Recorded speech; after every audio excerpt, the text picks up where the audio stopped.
नमस्कार, आप देख रहे हैं द न्यूज नाउ और देश विदेश और प्रदेश की खबरों के साथ मैं हूं बिंदिया। आइए नजर डालते हैं अब तक की सुर्खियों पर। नौसेना अभ्यास मालाबार 21 के लिए तैयार भारत, क्वाड देशों के साथ होगी प्रतिभागिता। जम्मू कश्मीर को कौशल राजधानी बनाने के लिए एक महत्वाकांक्षी योजना पर काम कर रहा है देश, बोले एलजी मनोज सिन्हा। और बर्खास्त हो सकते हैं नवजोत सिंह सिद्धू के सलाहकार, कांग्रेस ने अपनाया कड़ा रुख। और अब समाचार विस्तार से। भारत आज से शुरू होने वाले क्वाड देशों के साथ नौसेना अभ्यास मलाबार 21 में भाग लेने के लिए पूरी तरह तैयार है। भारतीय नौसेना, अमेरिकी नौसेना, जापानी समुद्री आत्मरक्षा बल और रॉयल ऑस्ट्रेलियाई नौसेना के साथ 26 से 29 अगस्त 2021 तक अभ्यास मलाबार 21 में समुद्री चरण में भाग ले रही है। समुद्री अभ्यास की मलाबार श्रृंखला 1992 में INUSN अभ्यास के रूप में शुरू हुई। 2020 संस्करण में रॉयल एस्ट्रोलाइट नौसेना की भागीदारी देखी गई। इस वर्ष एक्स मलाबार का 25वां संस्करण है, जिसकी मेजबानी यूएस नेवी द्वारा पश्चिमी प्रशांत क्षेत्र में की जा रही है।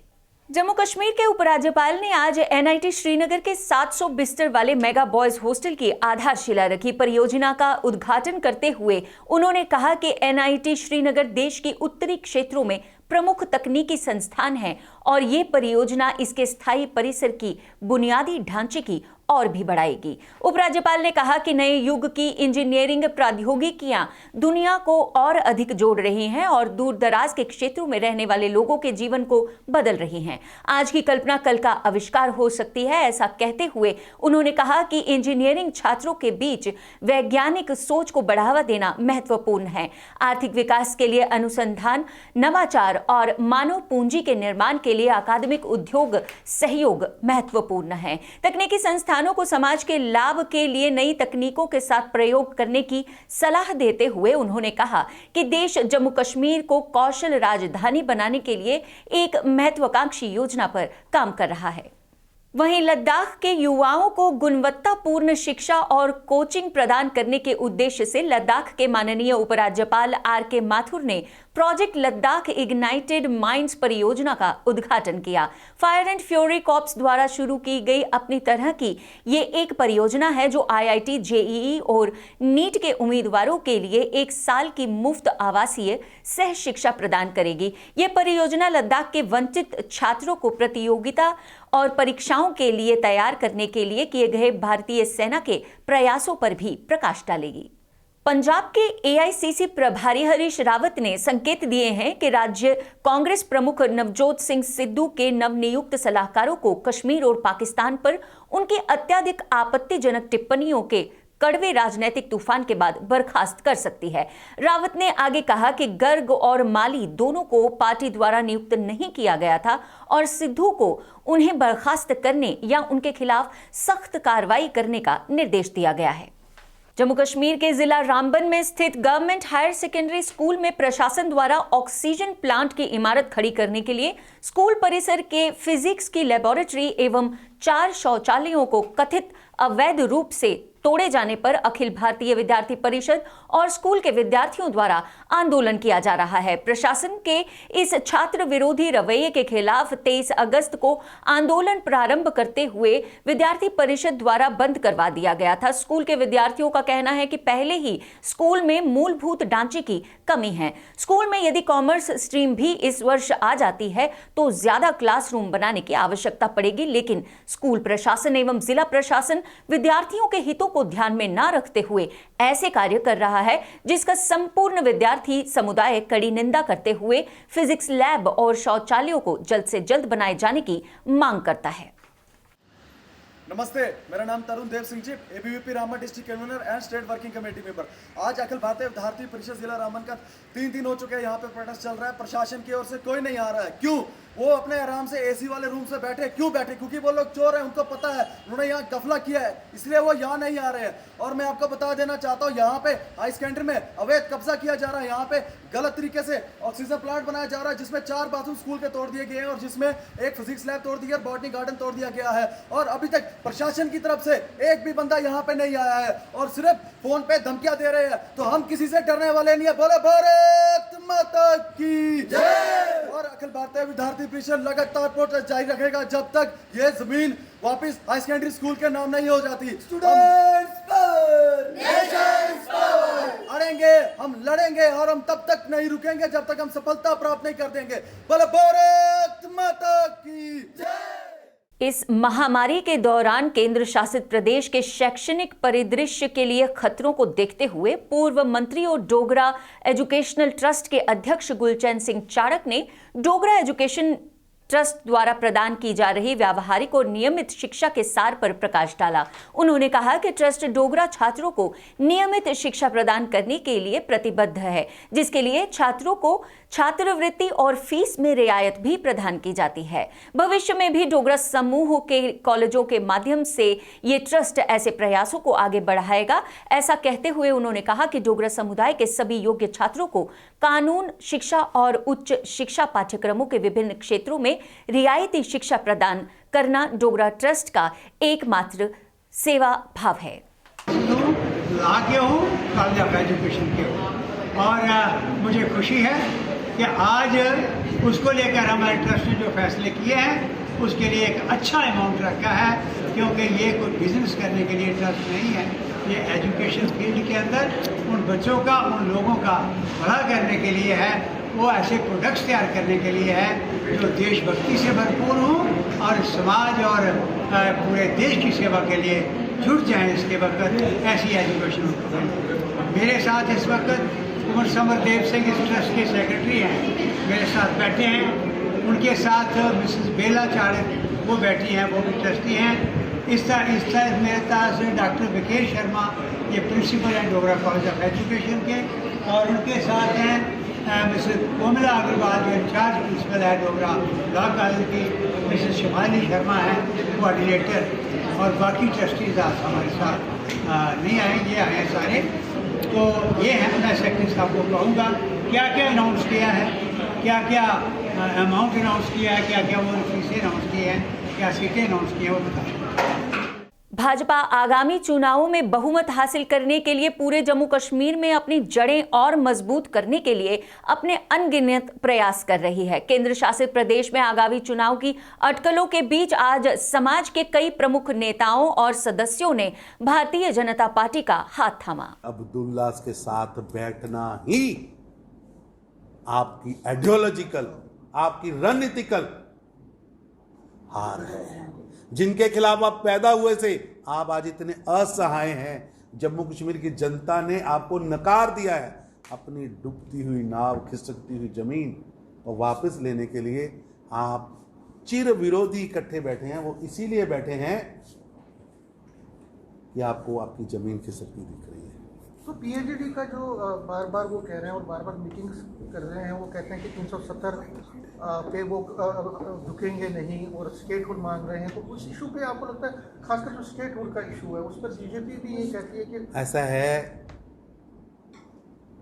स्टेटहुड की बात बिल्कुल हम भी कमिटेड है, लेकिन ये जो सपने में कभी कभी 35 से 370 आता है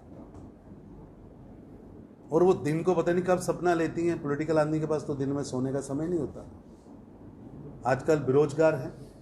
मैं उनको कहूँगा, सपना देखना है तो जम्मू कश्मीर की तरक्की का देखो, सपना देखना है तो भारत की तरक्की का देखो, सपना देखना है तो यहाँ बड़े बड़े टूरिज्म के इवेंट्स का देखो, यहाँ के बच्चों के हाथ में रोजगार का देखो। क्यों आपके सपनों में जम्मू कश्मीर के नौजवान के हाथ में AK-47 और 36 इंच का ग्रेनेड और डायनामाइट दिखता है? ऐसे गंदे सपने आप देखते ही क्यों? सेंट्रल यूनिवर्सिटी कश्मीर की अपनी ऑफलाइन परीक्षा आयोजित करने के लिए पूरी तरह से तैयार है। वहीं ऑफलाइन परीक्षा के विरोध में बीटेक के द्वितीय सेमेस्टर के छात्रों ने धरना प्रदर्शन किया और केंद्रीय विश्वविद्यालय श्रीनगर के यूजीसी के निर्देश का पालन करने को कहा। उन्होंने कहा कि विश्वविद्यालय ने स्पष्ट रूप से कहा था कि वे यूजीसी कोविड के दिशा निर्देशों के अनुसार परीक्षा आयोजित करेंगे, लेकिन अब अधिकारी ऐसा करने से इनकार कर रहे हैं। प्रदर्शन कर रहे छात्रों ने आगामी तीसरी लहर के मद्देनजर छात्रों की सुरक्षा को ध्यान में रखते हुए परीक्षा प्रक्रिया पर पुनर्विचार करने और उन्हें सामूहिक पदोन्नति देने के लिए मांग की। अगर यूजीसी की ने दिया है तो they have to follow, because इनने हमें फर्स्ट सेमेस्टर में यही बात टाली कि यूजीसी जो बोलेगा हम वो करेंगे, और इनने हमारा ऑनलाइन एग्जाम कंडक्ट करने से मना किया, बोला हम यूजीसी की गाइडलाइंस फॉलो करेंगे। लेकिन अब जब यूजीसी की गाइडलाइंस आई और वो हमें बोल रहा है कि आप लोगों को फर्स्ट और सेकंड, आपको सेकंड सेम जो आप ऑनगोइंग ईयर है उसमें आप लोगों को प्रमोशन, आप लोगों को सीआई के बेसिस पे असेसमेंट होनी चाहिए, तो वो अब ये लोग मानने को तैयार नहीं है। एंड दे आर हमारा डेट शीट निकाला और हमें सितंबर से एग्जाम्स देने हैं ऑफलाइन मोड में। क्या ये पॉसिबल है इस सिचुएशन में? अभी यूनिवर्सिटीज भी बंद है, सब कुछ बंद है, तो कैसे ही पॉसिबल है? हमारी डिमांड ये है कि यूजीसी की गाइडलाइंस फॉलो हो और हमें फर्स्ट और सेकंड सेम को ऑन बेसिस ऑफ इंटरनल्स हमारा असेसमेंट हो और हमें मास प्रमोशन दी जाए। जम्मू म्युनिसिपल कॉरपोरेशन के चयनित सभी कांग्रेस और निर्दलीय पार्षदों ने आज जनरल हाउस की बैठक तत्काल बुलाकर कॉरपोरेशन एक्ट को लागू करने की मांग को लेकर जम्मू के मेयर और प्रशासन के विरोध में पार्षद हॉल जेएमसी में एक बैठक बुलाई, जिसमें नगर सेवकों ने कहा कि नगर निगम पिछले 3 वर्षों से मासिक रूप से ऐसी बैठक आयोजित करने में विफल रहा है और शहर की बेहतरी के लिए किए जाने वाले फैसलों में निर्वाचित नगर सेवकों का संज्ञान नहीं लिया जा रहा है। उन्होंने जम्मू के मेयर और प्रशासन पर आरोप लगाते हुए कहा कि स्मार्ट सिटी परियोजना को वास्तविक रूप से चलाने और कारगर साबित करने के लिए साथ ही अन्य संशोधनों के लिए निर्वाचित नगर सेवकों के साथ भी चर्चा की जानी चाहिए। और आज जो बंद हो गई है, एक नंबर दिया था कि जेलों लोगों को, वो भी नंबर बंद कर दिया। लोग परेशान हैं, जो बंद पड़ गई वो ठीक नहीं हो रही और नई लगाई नहीं जा रही। हर एक वार्ड में 200 से 300 लाइट लगनी है। जिस घर के आगे 3 साल में हम लाइट नहीं लगा सके, जिस गली में लाइटें नहीं लगा सके, क्या वो लोग नहीं हमारी वार्ड में रहते? वो भी शहर में रहते हैं। वो हम लोगों को पूछते हैं, इनको नहीं पूछते। जो वार्ड का कारपोरेटर है उसको फोन आता है, उसकी बेइज्जती होती है जब वो उधर से गुजरता है। लेकिन यहाँ पे इनके कान में यूं नहीं गुजरती। इससे तो पहले जो कारपोरेशन थी वो अच्छी थी। मैं वहाँ पहले भी कारपोरेटर था, लाइटें खुद खरीदी जाती थी कारपोरेशन के अंदर। अगर 1000 लाइट आई तब हम कारपोरेटर 71 थे और सब में डिस्ट्रीब्यूशन बराबर होती थी। बहुत बढ़िया प्रोग्राम था वो, लोग भी खुश हुए थे। आज ये इन्होंने जो फैसला किया, अब बड़ा करप्शन फ्री मुल्क को बना रहे हैं, जो बिल्कुल करप्शन में जो लिप्त हो रहे हैं। मैं तो कहता हूँ ये करप्शन का अड्डा है। लाइटें भी आज दिल्ली से आएंगी, पहले कैसे जहाँ से खरीदी जाती थी। आज हर चीज़ जो है वो करप्शन के अंदर घुस चुकी है।